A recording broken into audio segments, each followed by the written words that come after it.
Brought to you by My Green Egypt, green resources for efficient energy.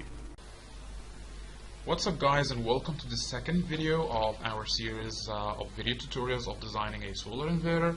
And in this part we are designing the inverter section. So what we have done here, we have our microcontroller, the AT90 PWM 3P AVR microcontroller.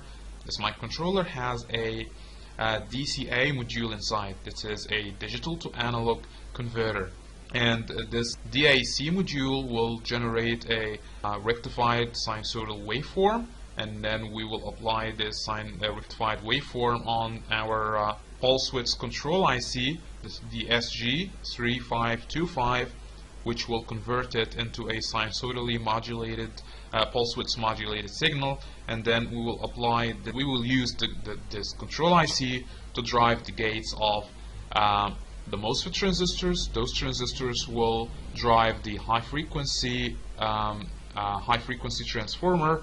The transformer is connected in parallel at the input side and connected in series at the output, which means that each transformer has to only step up and half the amount of voltage required at the output.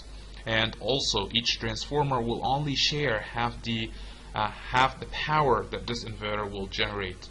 After that, you will get a pulsating signal that is amplified using the transistor, and the signal has to be rectified using this bridge. After rectifying your pulse width modulated signal, you will filter it out on this LC filter, and then you will reconstruct. What basically this filter is going to do is to reconstruct the rectified sinusoidal waveform that your microcontroller originally generated. Then you will use an H bridge here to unfold the signal, to convert it back from a DC rectified sinusoidal signal into it's not a signal, it's a waveform, into a pure sinusoidal waveform, which you will apply on your loads.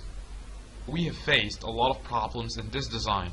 The first one was the transformer output stage. We are using a diode bridge to rectify the AC waveform that is generated or that came out of the transformers, and you have to use a diode that is fast enough to handle the switching frequency that you are applying on the input side of the transformer.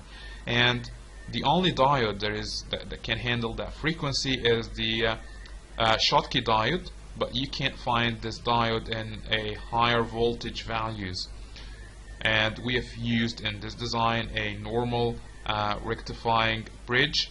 It couldn't cope with the switching frequency, so what we got out of this bridge, a distorted DC signal instead of getting a pure and sharp square pulses. So after applying this distorted signal on the LC filter, you can only get another DC signal, and you've lost the shape of your sinusoidal waveform. But let's say that you've made everything right somehow, and you've got your rectified sinusoidal waveform after your filter stage. You have to unfold this sinusoidal waveform using your H bridge. But the capacitor part of your filter will store part of the energy, which means that eventually after a few cycles you will get the filtering effect of the capacitor to filter out your sinusoidal signal into another DC signal. And what your H bridge will basically do, it will unfold this DC signal, which will convert it into another square wave.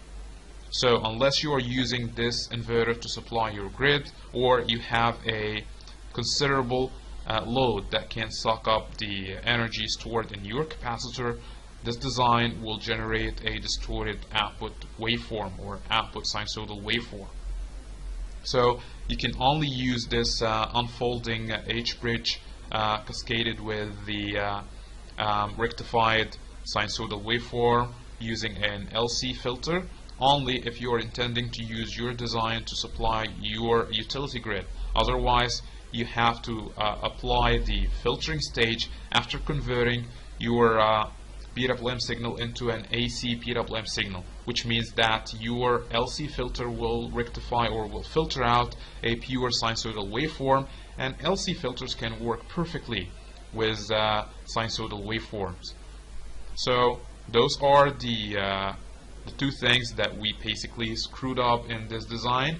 We will try to make them right in the next design, and in the next section we will be discussing the MPPT battery charger or MPPT charge controller.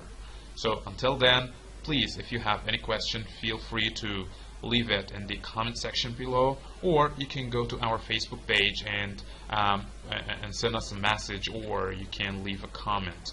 So if you have forgotten to subscribe to our YouTube channel, or if you didn't like yet our Facebook page, please do so. You can find the link to our Facebook page in the description box below. So until we see you in the next video, have a nice day.